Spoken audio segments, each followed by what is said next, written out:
Good afternoon. We are joined in the studio by Sharon Rickman. Sharon recently set up an Adopt a Grandparent scheme in her town, which aims to bring generations together. Sharon, maybe you can tell us how the project started. Well, when visiting my father in a care home a few months ago, I got chatting to the staff, and they said that very few families actually visit their relatives. After speaking to some of the people there, the majority said that they felt lonely and would love to have visitors. So I took the issue to a neighbourhood meeting, and the idea of setting up a scheme came from there, really. After developing it further by visiting care homes and discussing the idea with the elderly, we presented it to the local council, who helped us with funding. So, what does it actually involve doing? Well, we start off by giving volunteers forms to fill out about their interests and personalities. After, we pair them with seniors who they are best suited to and introduce them.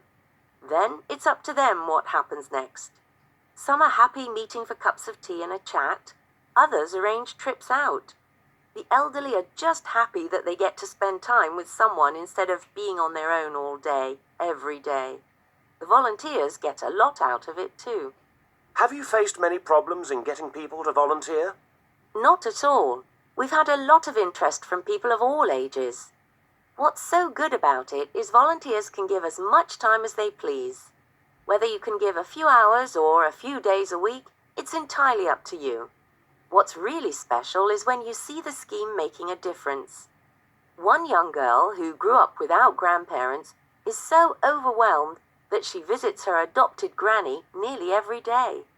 It's touching to see them swapping stories and actually learning things from each other. It's amazing to see the bonds that people make. So, what can we expect to see from the project in the future?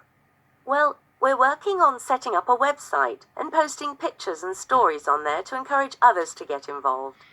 In the long term, we're setting up a buddy system with local comprehensive schools. We've got the first of our school talks next week. Over the next few months, we aim to have expanded our project and have hundreds more young volunteers. In the meantime, before your website goes live, how can our listeners find out more?